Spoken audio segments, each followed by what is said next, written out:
Hello, and I welcome you all to the lecture number 19 of this course titled Psychology of Stress, Health and Well-being. So, this is the first lecture of module 7. So, we are starting module 7, which is about psychology of happiness, and today is the first lecture, and overall it is lecture number 19. So, today we will talk about the concept what is the meaning of happiness, what makes us happy from the psychological perspective. So, before we talk about today's lecture, let me briefly give you a recap of the lecture, last lecture, that is lecture 18. So, in the last lecture we discussed the concept of resilience and its connection with the concept of well-being. So, we try to understand, and we have discussed that the concept of resilience is one of the important concept that is very closely connected to the sense of well-being, and in fact many theorists and researchers consider it as an important component for well-being.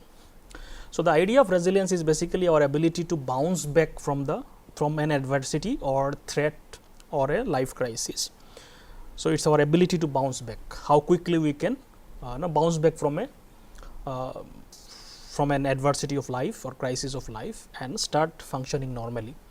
So, that ability is called resilience, and typically the resilience is discussed in the context of some crisis, threat or adversities of life. So, there has to be some threat, adversity or crisis in life, and the next important component is your positive adaptation to those threats and adversities of life.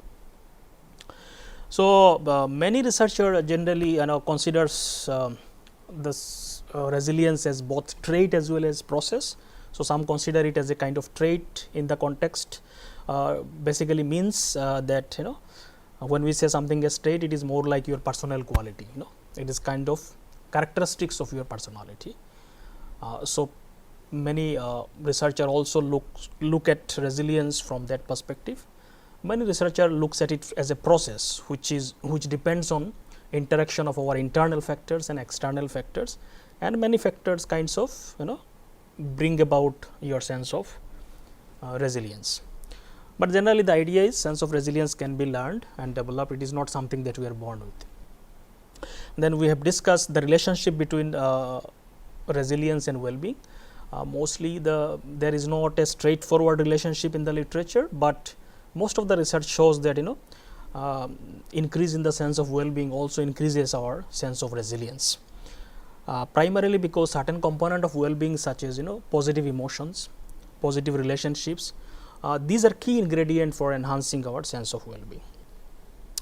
Then we have discussed Martin Seligman's model of well-being, which is called as PERMA model, PERMA, which talks about well-being in terms of 5 components, that is positive emotions, engagement, relationships, meaning in life and achievement or accomplishment. And we have discussed this model in the context of both well-being as well as resilience, primarily because the component of PERMA are also very important component for enhancing our sense of resilience. So, we have discussed all this component briefly, and we also discussed how can we increase them or build them within us. So, we have discussed all these things in the last class. So, let us see today's class. So, today we will talk about what is the concept of happiness and what makes us happy from the psychological literature perspective. So, the key concept that we will discuss today is what is the meaning of happiness. We will talk about psychology of happiness. Then we will discuss one particular researcher's model of happiness, which Ruut Veenhoven's model. Then we will address the question, what makes us happy, or do we really know what makes us happy? In that context, we will discuss the concept of affective forecasting and impact bias. So, let us see one by one.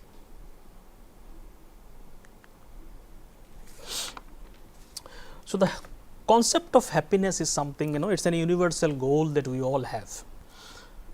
It's not something that only few individual wants happiness and other don't want. So it's an universal goal in the sense that everybody wants happiness.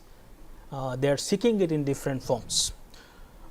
So this is something probably one of the common thing that unite all of us, that we are all seeking happiness in certain ways, in some forms. The way or approach of seeking that may be different. So in that context, one of the French philosopher and mathematician, Pascal, he wrote a very appropriate idea about the concept of happiness. He said, all men seek happiness. This is without exception. So there is no exception to it. Everybody seeks it. Whatever different means they employ, they all tend to this end. So whatever means they are trying to search it, ultimately they are all trying to get to that, the mean whatever happiness they consider. The cause of some going to war and of others avoiding it is the same desire in both, attended with different views. So if somebody is going for a war, it is also for seeking happiness, and if somebody is avoiding war, that is also for seeking happiness. Only from the different perspective people are looking at it. They will never take the least step but to this object. This is the motive of every action of every man, even of those who hang themselves. So even people who commit suicide, probably they think doing it will enhance happiness in some way. So this is an universal goal that everybody is seeking in so many diverse ways to ultimately come to that point called happiness, whatever they consider it. So happiness is a highly valued in the society also. It is not just an individual level also. People also express this individual wish also in terms of collective happiness or enhancing collective happiness. Not only do people aim at happiness in their own life, but also we care for the happiness of other people, and that government should aim to increase greater happiness for greater number of citizens. So this is the ideal philosophy that we all look at, that we are not only searching for our own happiness, we are also trying to increase collective happiness in terms of society, in terms of nation. This is something at least at the philosophical level, this is what we all want for a good society, for a good nation. So if you see how important this concept is, you just need to look at some self-help bookstore, or you go to Amazon bookstore, Amazon online bookstore, you will find thousands of books which basically talks about this whole concept of happiness. So there will be so many titles associated with happiness. Some are mostly self-help kind of books. Some are written by professionals and philosophers and psychologists. So there are so many books you can kind of look at. So this reflects how people are seeking it and how they think it is so important.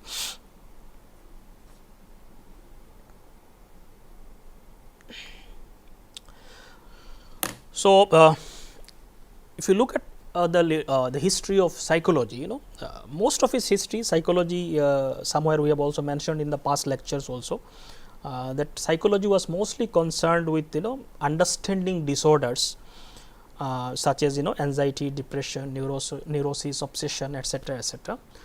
So the idea was to understand, focus was more on understanding disorders and how to make people come out of their disorders. Primarily because that was the need. There was a lot of psychological disorders were increasing, especially after wars and so many collective social crises, and at the individual level also psychiatric disorder has been rising like anything. And so there was a need to understand psychological disorders and treat people. So because of that need, primarily psychology was focusing on the disorders primarily. And the goal of practitioners were mainly to bring patients from negative ailing state to a normal state of functioning. So from negative to kind of making them normal. However, in the last few decades, with the rise of positive psychology, which is a kind of approach or a branch of psychology, where researchers started giving focus on positive functionings of people, not just normal levels of functioning, where they started talking about the concept of happiness, well-being, and the positive state of human mind. So, with those focus, with the rise of focus on positive psychology, the concepts such as happiness and well-being started coming into the mainstream of psychology. It was there, but it was never focused, given enough focus in the past history of psychology. But recently, it is coming up in the forefront, particularly with the rise of positive psychology.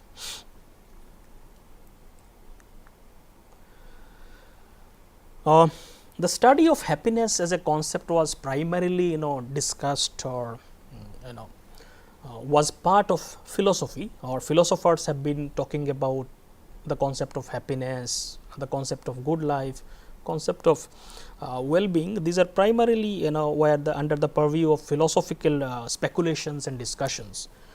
So, philosophers were mostly interested into speculation, because philosophers are mostly interested into giving theoretical ideas, armchair speculations. They are not really interested into collecting data and analyzing data and those things.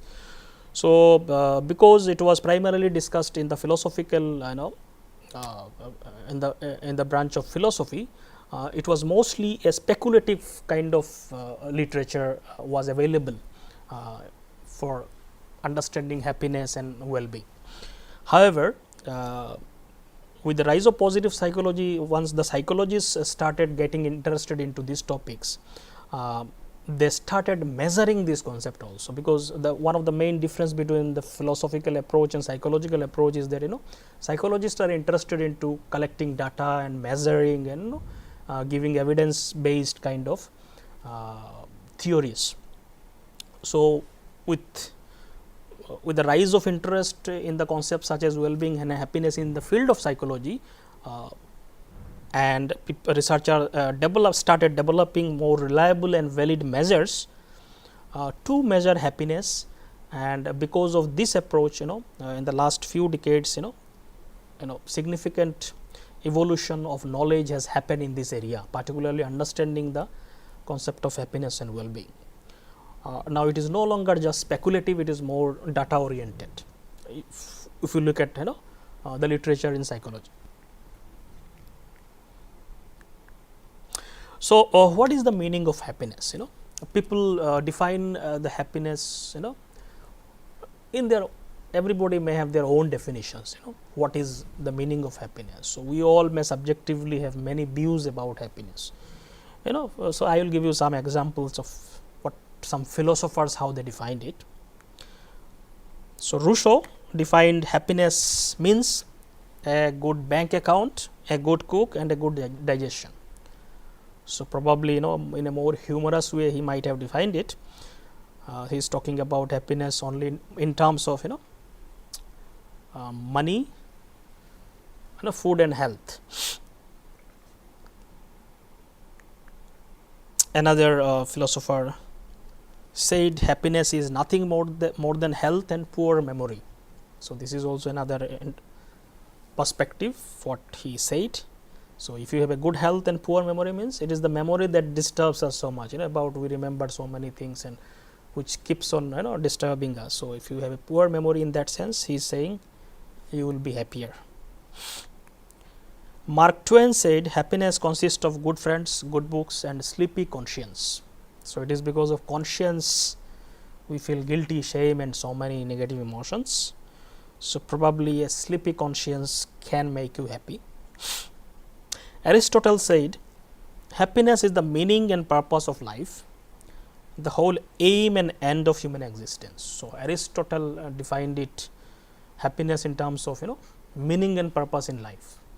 So, if you have very meaningful and purposeful life, then it is a happy life. So, you can see there are many definitions. Everybody defined happiness in their own ways, and it can be defined in a diverse ways depending on what do you consider as happiness. So, let us see how psychology defines happiness. In psychology, when we talk about any concepts in psychology, we are conceptualizing it in such a way that we can measure it also. So, there is a very concrete indicators are there.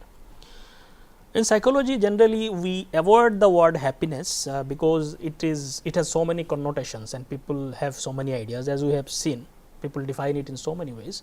So, more technically in psychology we use the word subjective well-being, which basically means happiness. And this subjective well-being is primarily defined in terms of two components. One is obviously satisfaction with life, and second is affect. So, affect basically means emotions. See, so one is satisfaction with life. How satisfied are you with your life? This is one important component of subjective well-being or happiness. And second is your emotional experiences. How do you experience life in terms of your emotions, positive emotions and negative emotions. So, more specifically we can say subjective well-being is equal to high positive emotions. So, higher positive emotions you experience, more happier you are, or more subjective well-being you have.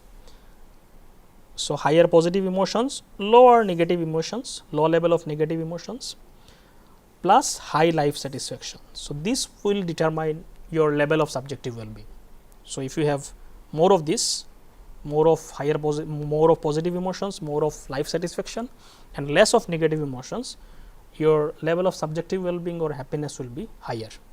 So, this is how it is conceptualized in psychology. These are important indicators of subjective well-being or happiness.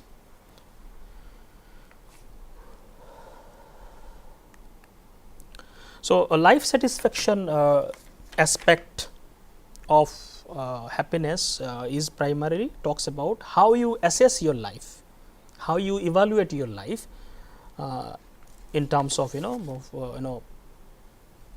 how satisfied are you with your life. So, your satisfaction with your life may depend on how you compare your present life with whatever ideal standard you see or project yourself in future. So, you may see in terms of whether you are satisfied or not with your life. You will kind of see what is the present condition of my life, and you will try to compare it with your some projected future standard that you want to achieve. So, if there is a less discrepancy, then probably you are more satisfied with your life. Then people also kind of try to understand or kind of evaluate life satisfaction based on comparing with other people. So, many times people compare themselves with their peer groups and people around them, and they kind of derive their sense of satisfaction. So, it depends on many factors how you derive your sense of satisfaction. It may be by comparing yourself with a future standard, or it may be comparing yourself with other people. Affect represent emotional side of subjective well-being. Obviously, the emotional, and we all experience positive emotions and negative emotions. So, it comprises both positive and negative moods and emotions, and are associated with our everyday experiences. So, in the context of understanding happiness and life satisfaction, we look at one particular researcher model of happiness to understand more deeply about the concept of happiness and life satisfaction. So, Ruut Veenhoven's model of happiness we will see just to kind of more understand about these aspects of happiness in terms of how it is looked at psychology and some allied disciplines. So, Ruut Veenhoven is a Dutch sociologist. He is not a psychologist per se, and he is a sociologist, but he is primarily interested into the scientific study of happiness. So, he tried to understand happiness by understanding qualities of life and life satisfaction. So, he devoted his research by primarily understanding these two concepts. One is qualities of life and life satisfaction. So, these two we will see what he meant by these two. So, he kind of tried to conceptualize quality of life using two dimensions. One is chances versus outcome in your life. So, life chances basically means what are the opportunities that you get in your life. Let us say when you take birth, there are certain opportunities in your families, in terms of whatever things that you get. So, life provides you certain chances and opportunities. What are those life chances you have? And outcomes basically means how do you use those chances from potential to actualization. So, how do you use those opportunities and bring about certain outcomes? So, that is the means outcomes. So, one dimension is your life chances and outcomes. What are the opportunities that you get in life, and what are the outcomes that you bring about by using those opportunities. So, this is one dimension.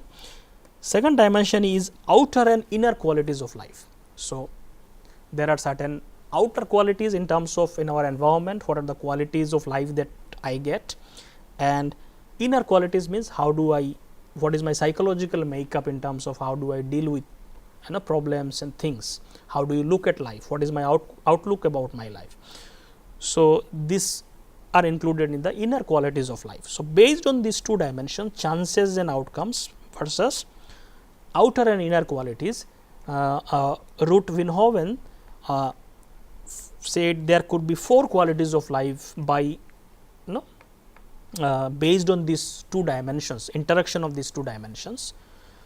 So, we can have outer qualities, inner qualities, and we can have life chances, life results.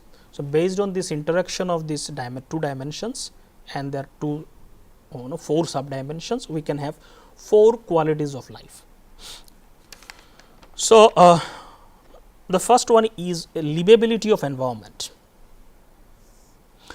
Livability of environment is basically based on outer qualities and life chances, opportunities that life give you, whatever opportunities that you find yourself in your life, and it is based on outer qualities. So, in your environment, what are the things that you are kind of getting in terms of your life that determines the quality of your life? What is the extent to which your environment in which you are placed, what is the livability of that environment? So, this is one important quality of life. So, it may include your natural environment, nature, pollution, etc. So, your environment in which you are placed in terms of climate, in terms of weather, in terms of pollution, whatever is there. So, that is determined by your outer qualities of life and what life chances, life opportunities that give you, where you are placed in your life. So, this component of quality of life, livability of your environment, is primarily emphasized by many professional groups, particularly such as social reformers, politicians. They all focus on these dimensions of quality of life in terms of improving quality of life, livability of your environment, improving the livability of your environment in which you are placed in. So, this is one aspect of quality of life or one quality of life. Second is based on outer quality, we will see first. So, outer qualities, life chances gives livability of environment, outer qualities and life results. How do you, what is the outcome that you bring about in your outer aspect of your life, that is called as utility of life. So, this is the second quality of life. Utility of life basically talks about how do you use your life in the outer environment in terms of higher values and meanings.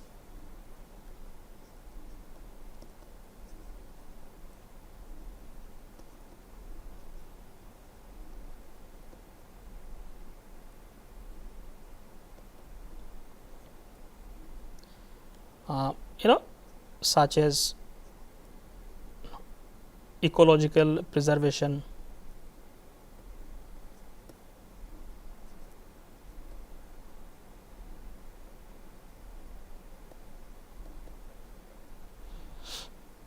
cultural development,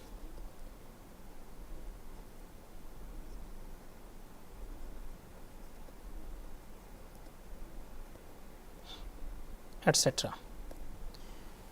So, how do you make your life useful in terms of outer environment, in terms of higher values and meanings, such as preserving ecological aspects, cultural development of cultural aspects.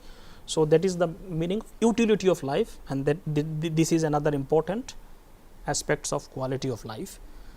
So, many professional groups such as pastors, moral advisors, many religious leaders, they talk about this aspect of life, emphasize this aspect of life in terms of enhancing quality of life.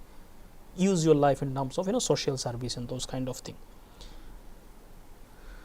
Now, in terms of inner qualities and life chances and life result, we can have two more aspects of quality of life.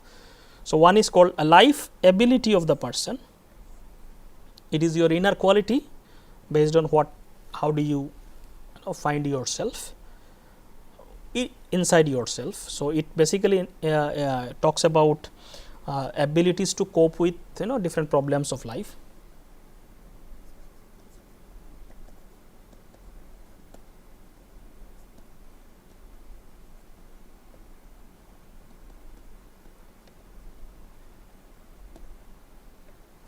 So, basically life ability of the person is the dimension of quality of life, which talks about ability to cope with the problems and stress and problems of life. That is your inner abilities to deal with the problems of life.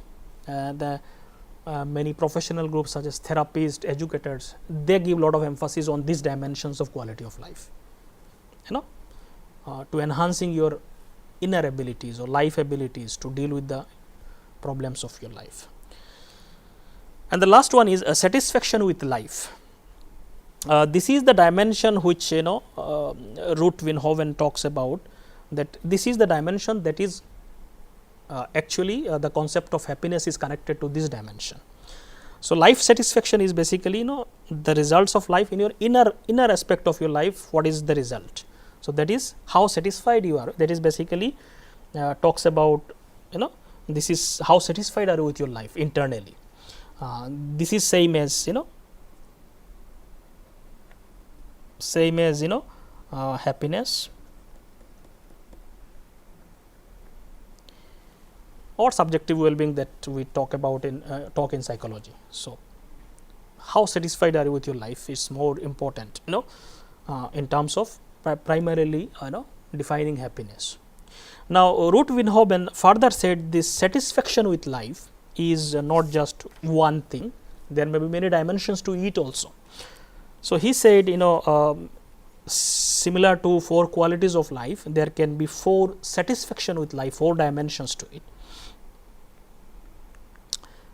So, let me just briefly talk about this 4 dimensions we have already discussed, but let us briefly talk about this also. So, livability of the environment is one quality of life which talks about pollution, global warming, degradation of nature. So, how you are placed into your environment. So, it is not happiness per se, but it is more like a precondition for happiness. So, what kind of environment you are placed in will determine your sense of happiness to a large extent. Life ability of the person which we discussed is denotes inner life chances in terms of your ability to cope with the problems of life. How much ability you have in terms of this is your inner ability. This quality of life is central to thinking of therapists and educators. Then utility of life, as we have discussed, it represents using life for something more than itself. So, it is more just not about using life just about your own self interest, but using your life into something broader which is beyond yourself. It is about higher values and meanings such as in terms of outer world, ecological preservation, cultural development, whatever it could be in the religious context, it could be in the social context. So, moral advisors, pastors, and these are the people who emphasize these aspects. Then the last one is satisfaction with life. It represents the inner outcome of life in terms of subjective judgment and life, commonly referred as subjective well-being or happiness. Generally, no particular professional group directly talks about it, because it is very subjective and individual thing. So, generally we do not find any specific professional groups that talk about, but some therapists and psychotherapists may talk about it indirectly. So, according to Ruut Veenhoven, the life satisfaction is the most appropriate concept to understand happiness, as it reflects the degree to which external living condition fits with inner life abilities.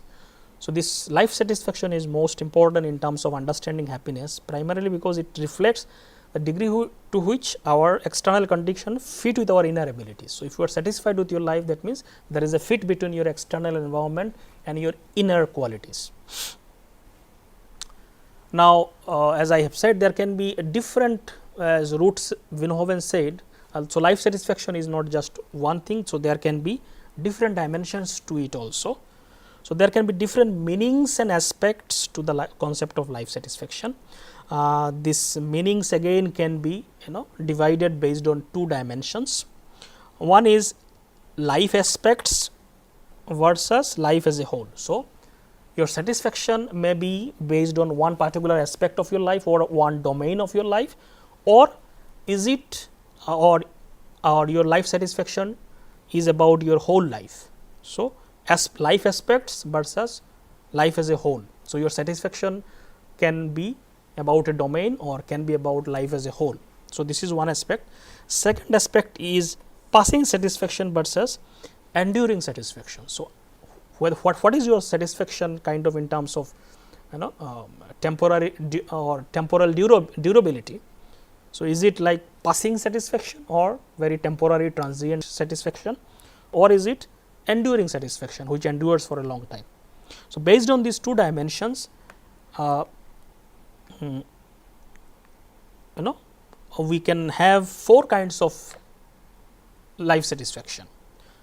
So, one is passing, enduring in one aspect, one is part of life or life as a whole. So, by interaction of this we can get four life satisfaction. So, one is called as the first one is when we have a passing satisfaction about part of life, this is called as pleasure.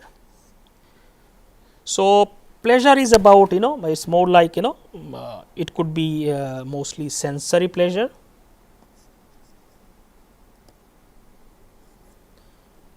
Let us say having a good food gives you a sensory pleasure.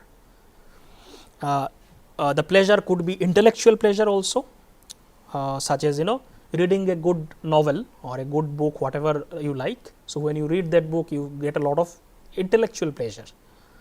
So, there can be a sensory pleasure, then can be intellectual pleasure.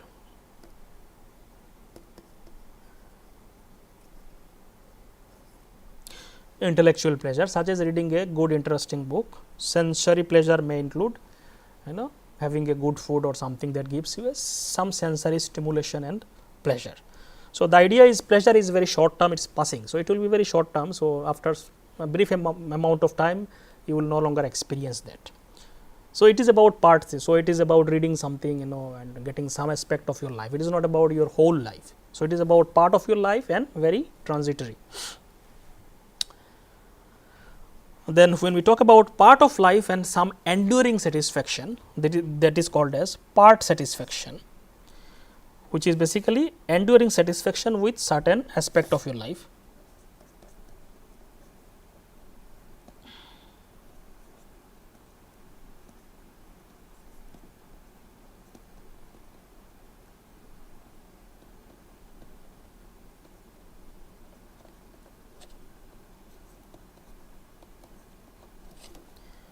So, enduring satisfaction with a part of life. For example, job satisfaction.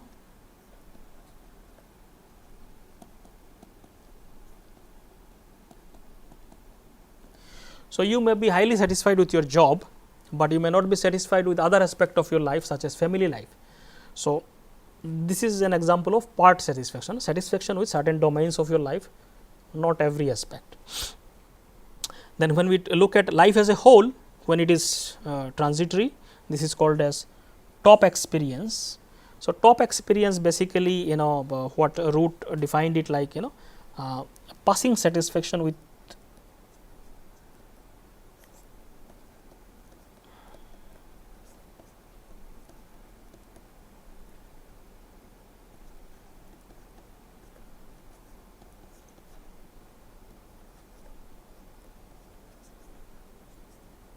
So, it basically he basically connotes the idea of top satisfaction is that certain people such as poets and mystics, Sometimes they experience some kind of peak experiences. They experience some oceanic, mystical experiences where they don't no longer just their own self egoistic person. They experience some broadness in their consciousness. Sometimes it is not always. Sometimes they experience people who are mystics, who are poets. Sometimes they get tuned into certain experiences which can be called as peak experiences. So those are called top experiences because they don't remain. So therefore, they are not passing a kind of experience, but they influence your whole life. So in that sense, it is categorized under this category. And the last one is life satisfaction, which basically he was interested in. So which is basically enduring satisfaction.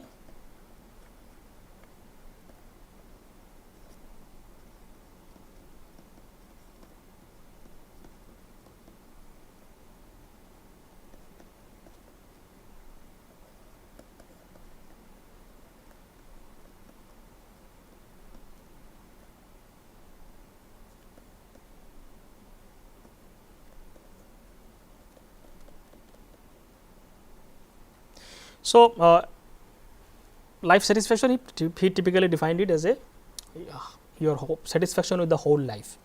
So it is basically same as the concept of happiness he defined it.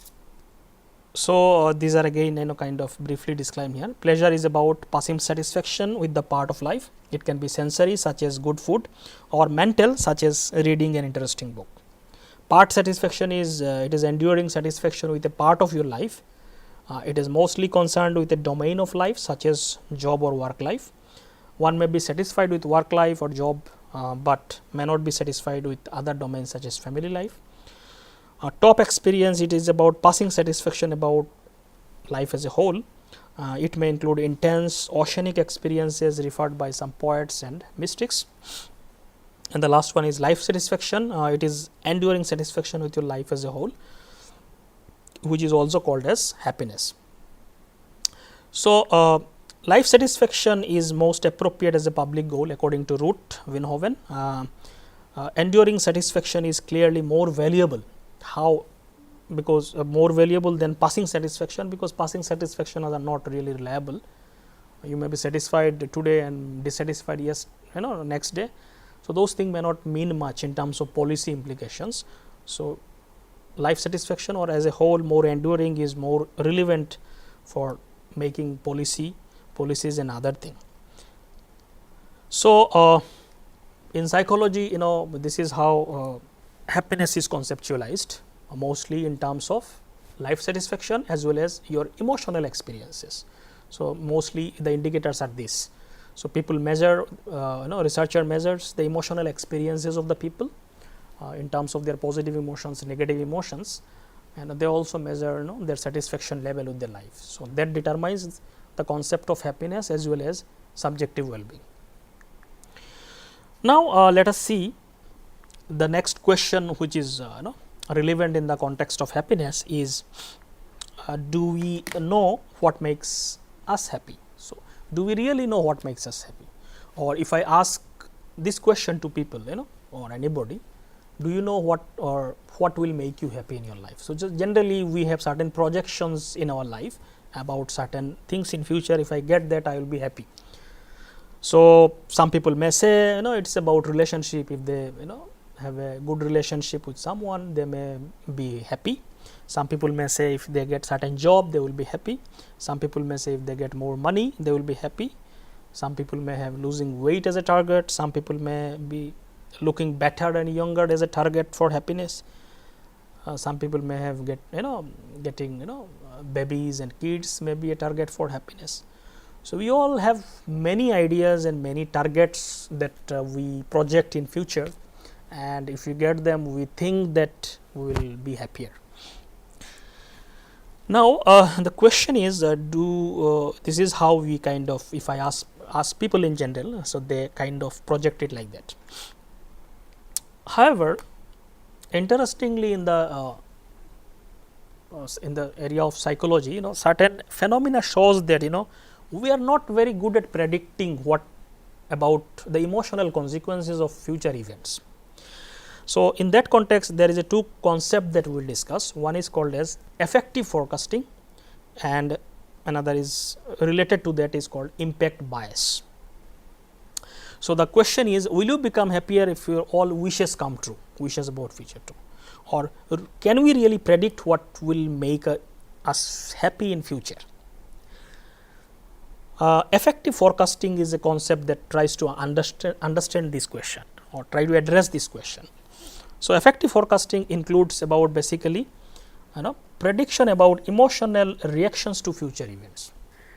So, effective means emotion, forecasting means how do you predict the emotional reactions of a future event. So, if some future event happens, how do you predict what will be your emotional experience? Will you be happy? Will you be sad?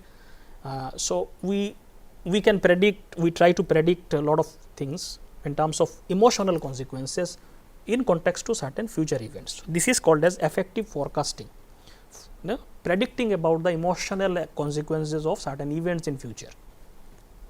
Now, research in this area shows that that people generally mispredict how much pleasure or displeasure a future event will bring. Generally, people mispredict, they are not good at predicting the emotional consequences of future events. People make lot of misprediction in that context. So, in that context, that is why I asked, do we really know what makes us happy? We may have certain ideas, but are they really, do they really bring happiness to us?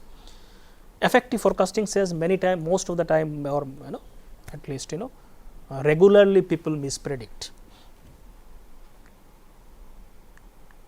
So, generally people are good at predicting whether future events are likely to be pleasant or unpleasant. That sense generally people have, whether an event will be pleasant or unpleasant, So, that generally people can predict, but people are not very good at predicting the intensity and duration of the future emotional consequences. How intense our emotional experiences will be, if certain event happens in future, and for how much duration we will experience. So, that prediction generally we are not able to predict very good in a better way. So, we mispredict generally about the intensity as well as the duration of emotional consequences. So, occasionally people underestimate, but most commonly people overestimate the intensity and duration of emotional reaction of future events. So, generally for any future events which has some emotional consequence, people generally overestimate for both positive event as well as negative events. So, that is why many times it is called as impact bias is a kind of kind of emotional durability bias. We generally overestimate how much emotion we will experience and for how long. So, that is why it is also called as emotional durability bias. So, for example, many times we might have thought in our childhood that if I get some present or let us say X in my birthday, this is just and I will be happier and I will not want anything more. We predicted like that, but once we get it, we see it is not even closer to ultimate satisfaction. Many people after some breakup in romantic relationship, they think they will never be able to come out of it, but generally people after few days they are able to come out of it. So, when they predict, they generally overestimate, they think they will never be come out of it, kind of so the duration and intensity is they kind of overestimate, but actually when it happens, generally the intensity and duration is not that high. So, overestimation, that misprediction happens.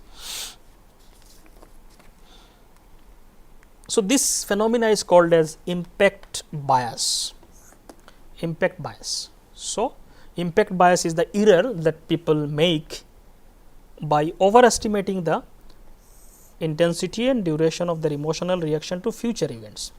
So, particularly in the context of future event, whenever we think or predict about their emotional consequences, how happy you will be or how sad you will be if X event happens, then generally people overestimate. So, this is called as impact bias, and this is one of the area under effective forecasting research.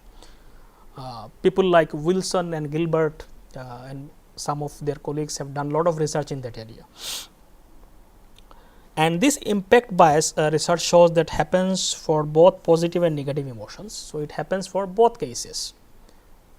If you predict some good event, then your estimation or your prediction about how happy you will be is also overestimated, and if something negative that you predict, how sad you will be, that is also kind of overestimated. So, for example, we may overestimate how happy or unhappy we would become if we get a desirable or undesirable thing. So, if I get a desirable thing, I overestimate how much happy I will be or for how long, and if I get something undesirable, we generally overestimate how much sad or sorrow experience we will get or for how long. So, this is called as impact bias. So, Dunn, Wilson and Gilbert, I mean there are many evidences were found in the context of impact bias, about future event. For example, research were done for college football fans. They overestimated the impact of a win of their favorite group. If they win, how much happy they will be. Research also were done in terms of people overestimated the impact of receiving unexpected high or low grade on a test. Impact bias was found in varieties of population such as students, even professors, sports fans, people who do dieting, who go for vacation. So, in all these contexts, impact bias was found. It was also found with various kinds of events such as romantic breakups, personal insults, sports victories, electoral defeats. So, research were done in diverse contexts, and it was found that people are engaged in impact bias in all these diverse context as well as diverse population. So, one for example, simple experiment that was done by so this was done by Dunn.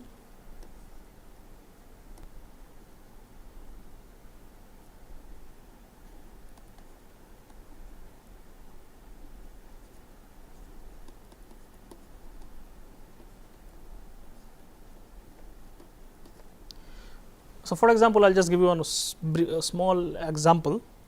One of the experiment that these people did to see the to investigate this impact bias. So, they did with a college student who just joined a college or university. So, when they just joined, they were asked to predict how would they feel if they are assigned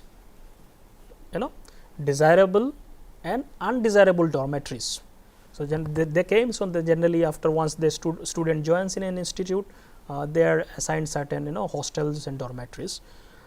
So, these new students were asked to predict how they would feel in case they get a very desirable good dormitory, and for others if they get very undesirable kind of dormitory.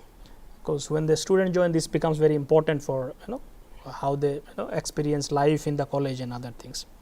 So, the participants predicted their overall level of happiness would be after a year. So, they made prediction after a year what will be their level of happiness if they are randomly assigned to a desirable or undesirable dormitory.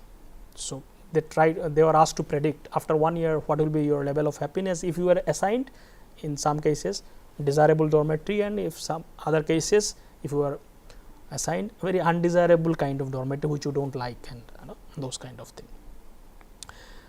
So, student predicted their dormitory assignment, and this prediction was measured in terms of how happy they will feel or how sad they will feel after 1 year, and then after 1 year it was measured. So, before 1 year a measurement was done, and after 1 year it was actual level of happiness was measured after the passing of the 1 year in whatever dormitory, desirable or undesirable dormitory. So, at the prediction level, they found that student predicted that their dormitory assignment would have a large positive or negative based on negative happy emotional consequence based on desirability or undesirability. So, if they were asked if it is desirable, they predicted their happiness level to larger extent of overestimated, and if it is undesirable, they underestimated. When actually it was measured after 1 year, their happiness level in both categories for desirable and undesirable, it was almost same. So, the graph was like this.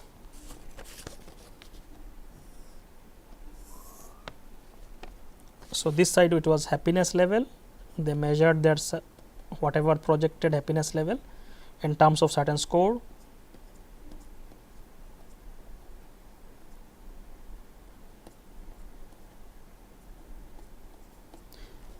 Certain scale they have used, and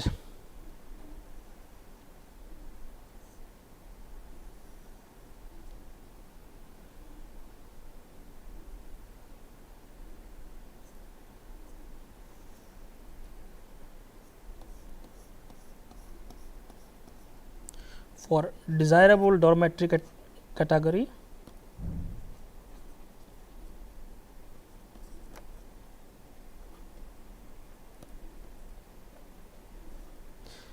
so this was predicted.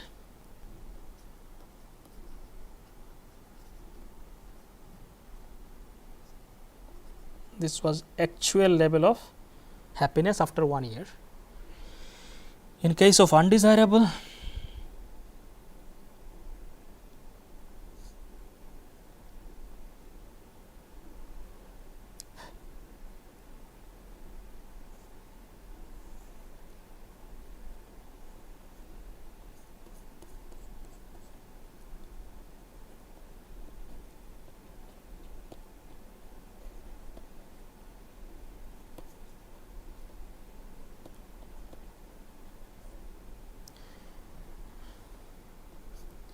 this was predicted, this was actual. So, when they predicted if they get undesirable dormitory, they predicted they will be very their level of happiness will be much lower, but actually after 1 year it was almost same as the people who got a desirable dormitory. So, prediction was always overestimated. So, in terms of positive emotions, they overestimated it. In terms of negative emotion, overestimated means they kind of said the happiness level will be much lower if they get undesirable dormitory. So, these are some of the findings or many such research experiment shows in many contexts with many population that such biases are there within human beings. So, they are not very good at predicting emotional consequences about a future. So, when actually that event happens and when they predict it before that, their actual emotional the experiences and the duration of that experience is much different.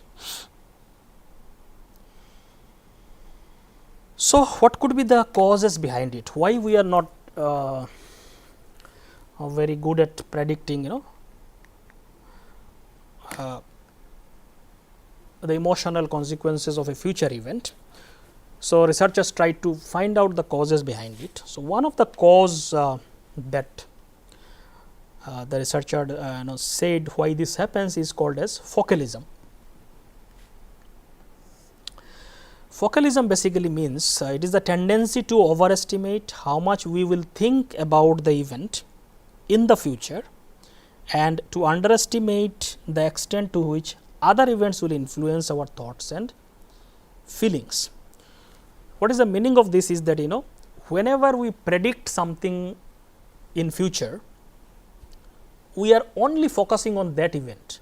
So, whenever I am predicting of if event X happens in my life, or let us say my favorite team wins a game. So, I am predicting. Well, at the stage of prediction, I am only thinking or focusing only on that event. So, my whole emotional reaction is determined by that event only. So, if it is a positive event, I will think I will be very happy, if that event happens, because I am only thinking about that event. However, when that actual event happens, we are influenced by so many other things associated with that event or at that moment of time. So, when your let us say my favorite team wins a game, when actually that event happens, I may not be just only focusing on that sports. There may be so many other things that I need to do at that point of time. I may need to complete an assignment. I may not have really things to do at my home, and so many others, stress and tension and many other associated things may be there that I need to complete at that time. All this will influence my emotion at that moment. So, it is not just that event when actually it happens, so many other things may influence my emotional experiences. So, that is why so actual intensity and duration may be much less than what we have predicted. So, when we predicted, we are only thinking about that event. So, for example, about this dormitory example, when they are predicting, they are only thinking about how they will stay in that dormitory and how it will influence them. So, if it is a good dormitory, they will say I will be very happy and peaceful. If it is bad, so my life will be kind of hell in that dormitory or something. They are only thinking about the dormitory. But when they get a dormitory, so their life is not just about dormitory. It also depends on what kind of people they get, in that dormitory. So many other things they need to do in the college. All these things will influence, and that event may be slowly go in the background. So this is why people kind of make a lot of mistakes, or they overestimate or mispredict while predicting a future emotional consequences about a future event. So this is called as focalism. Second important reason is called as making sense of novel and unexpected events. So basically, whenever a new thing happens, so when we are predicting, it may be very new thing for me, so I may be highly excited, so I may overestimate its emotional consequences for both positive and negative emotions. But when actually that event happens, generally we get adapted to the events and situations. We make sense of them. Whenever a thing is very novel, it excites us and we have much more emotional reaction. But after some time, we generally get adapted to them because we make sense of them. It is no longer a novel, a new thing. So whenever we predict about a vacation, for example, for the first time we are going to a place, it is a new, exciting, novel place, and it will have a lot of emotional consequences. But when we go there, within few time we just make sense of the place and other things. So the emotional, we get adapted to it. So emotional consequences actually is not that high as compared to when we really predicted that. So that is also another reason why many times we make mistakes and overestimate that. So this impact bias can influence our decision making process on a daily basis, because we constantly predicting about things and emotional consequences, and our decision largely depends on how much emotional consequences we predict in the future. Based on that, most of the decisions are influenced by that. So impact bias phenomena can influence our decision making process in a large way. So affective forecast and impact bias may influence decision ranging from very simple decision like what route to take, let us say going to a place X. So if I think this route will give me a lot of pleasant sights, I will prefer those routes, or it may be some profound decisions such as whom to marry. So from mundane to profound decisions, impact bias can influence all these decisions. People generally make decisions by projecting their emotional reaction to future events. So impact bias can lead to mistaken projections and irrational and unbalanced decisions in their life. So generally, because of this impact bias, many times we take irrational decisions, decisions which are not very rational, simply because we think emotionally it will not be good or bad, it will be good or bad, whatever it is. So we project some irrational projections, and we make decision based on that, which may not be true, or which may lead us to unbalanced decisions in our life. So this constantly influences our decision. Research also shows that people can show retrospective impact bias. So what is the meaning of this retrospective impact bias is that people not only show impact bias while predicting future events, we also show this bias when we remember past events. That is also very interesting. So, for example, most of this future event impact bias research, most of these events are not like first time it is occurring. So, if people are asked to predict about, let us say, how they will experience if their favorite team wins, so they might have experienced such event in the past. It is not that first time they will experience it. So, but the thing is the people again do the same mistake. So, this probably shows we do not learn from our experiences.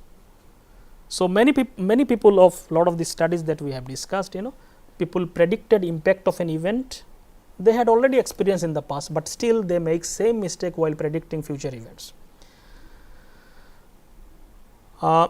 They could have probably made accurate forecast about a future event by remembering or recalling exactly their past experiences, but people generally fail to do so.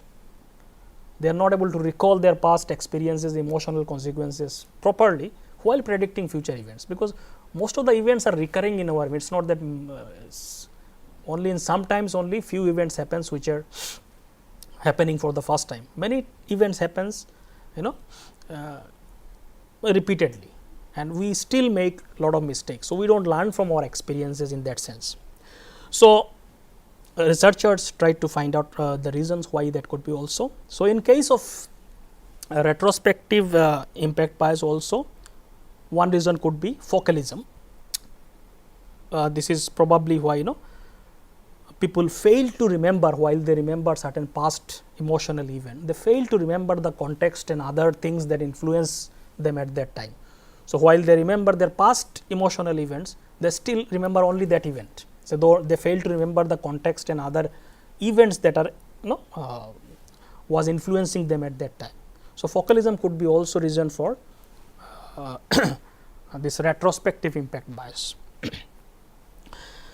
So, generally it is generally not very easy to correct impact bias, especially because of our emotional. Whenever we experience emotional thing, generally our rational faculty is are not that effective at that time. So, it is generally difficult to correct impact bias. It can be mostly unconscious. So, if that is why we do not learn from our experiences many times.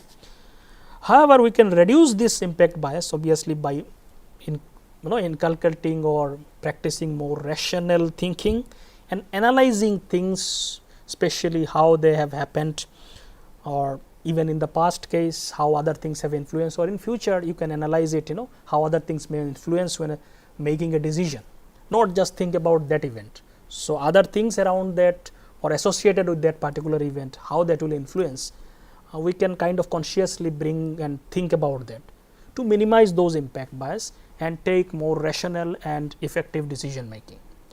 So, these are some of the important things that we need to understand, and such biases may influence our happiness also. So, many times we may not really able to correctly predict about our emotions and happiness levels about certain events in future, or even may when we reflect back about our past events.